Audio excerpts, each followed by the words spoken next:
Hey guys, it's Kayla, and today I'm going to be talking about Eugene Bozza's Aria for the alto saxophone. I absolutely love this piece. And in fact, I love it so much that I went to my state solo and ensemble and I got a gold, which is incredible as I'm only a freshman and I've only been playing for a year and a half. And on top of that, not to brag, but I did get a near perfect score of a 10. And the bestest score you can get is a 9. So that was really awesome. And this piece has changed my life and has motivated me to pursue the saxophone in ways that I didn't think were possible. I wanted to create a video talking about this piece and some advice for those who wanted to play it, just so if you are doing this for a competition, what you need to know and what you should and shouldn't do to get a better score. So first off, I want to talk about...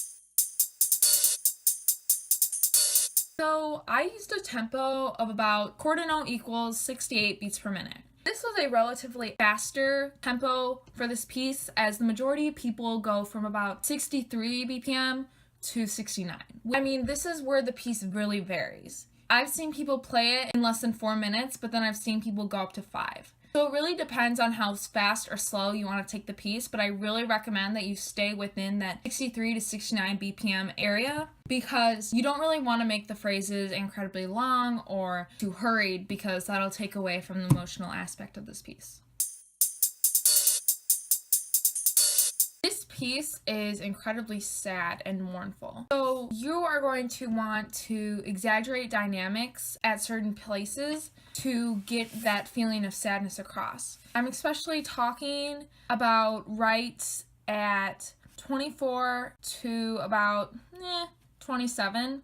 That section really needs to have exaggerated dynamics, and you need to be playing very strong and powerful. Another place is at 40 all the way up to 42, because 42 is the most powerful note of the entire piece. So you definitely want to play that exaggerated and make it good.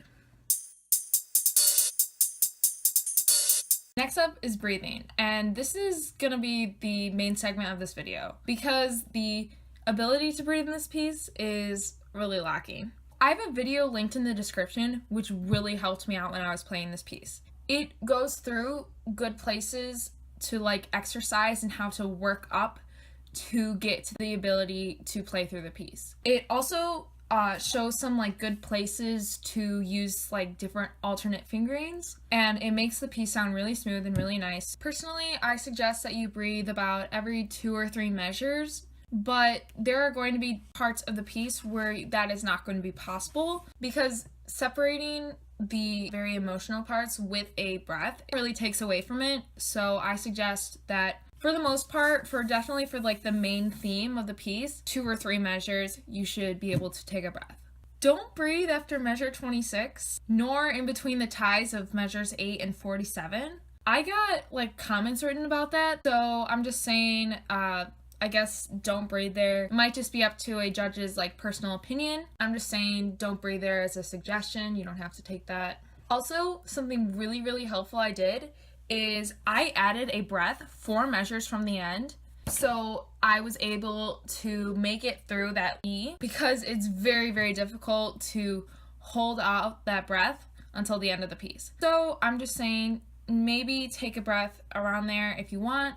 I have a master post linked in the description which is going to talk about some good places to add in breaths or maybe move some around. So please check that out. It's really helpful, and you should read through it. There's lots of good information about Aria. So if you want more information, be sure to check that out. Another recommendation, if you don't want to use the master post's like idea of where to put the breath marks, you can also listen to a professional play and listen to when they breathe. Maybe reference where you breathe off of that. That's just an idea too.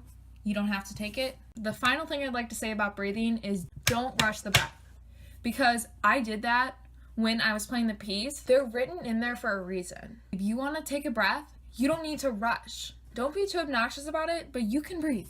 You're fine. Next up, I want to talk about phrasing.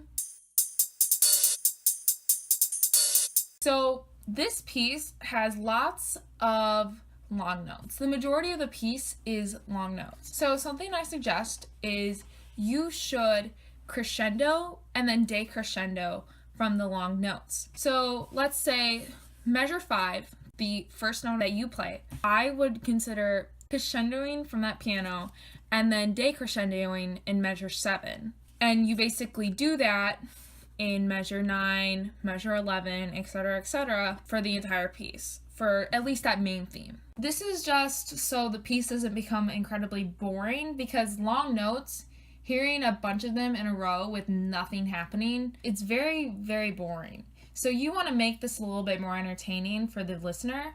Granted, not all of them need to be incredibly dramatic, but I do have one place that I liked to do it really dramatic, and I thought it sounded really cool. In measure 68, before jumping to that pianissimo, I would always do a really dramatic crescendo, and then psh, it's gone. And then obviously you'd gradually get louder until measure 74, when then you like actually get louder into that forte. That's just another suggestion that I did, and I really liked that, and I thought it made it sound 10 times cooler, especially the fact that it's like, it's gone. So these are some other thoughts that I have about the piece before I end it. You should leave your right hand down for the grace notes in measures 28 and measures 34. I mean, you're playing the grace notes so fast that it's not going to sound weird if you leave your right hand down. Obviously, when you're playing the E, like, you have to lift it up. If you didn't know that, good luck. Also, another suggestion is see if you can take a little pause before measure 61, because 61 is where it repeats the beginning at a much softer dynamic. Take that little pause to be able to get a breath so you're able to support that tone, because it's quite difficult. Another suggestion is use the side key in measure 77 for C and A sharp, because that will make it that those last few notes of the piece sound a lot more smooth. Also, I know I already talked about this, but I really, really want to emphasize that you should make the dynamic contrast of this piece really good. This is where the piece shines. This is how you get the emotion out. The way that you're able to crescendo and then decrescendo, that makes a piece. So I really, really suggest that you write in everywhere you're going to crescendo and decrescendo. I mean, literally look at my piece. It's full of just things that I need to pay attention to, and crescendos, decrescendos, etc.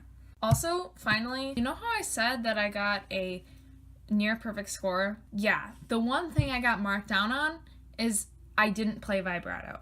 Like I said, I'm a beginner. I've only been playing for a year and a half. So vibrato is something that's very new to me, and I wasn't confident enough to play it in a college level competition. So when you play this piece, I really, really recommend you play vibrato. I got marked down an entire point just for the high F sharp in measure 42. That note is ugly. So use vibrato to make that note decent. It's incredibly optional, but it will make the piece a lot better. The majority of people that you hear playing this piece, they play it with vibrato.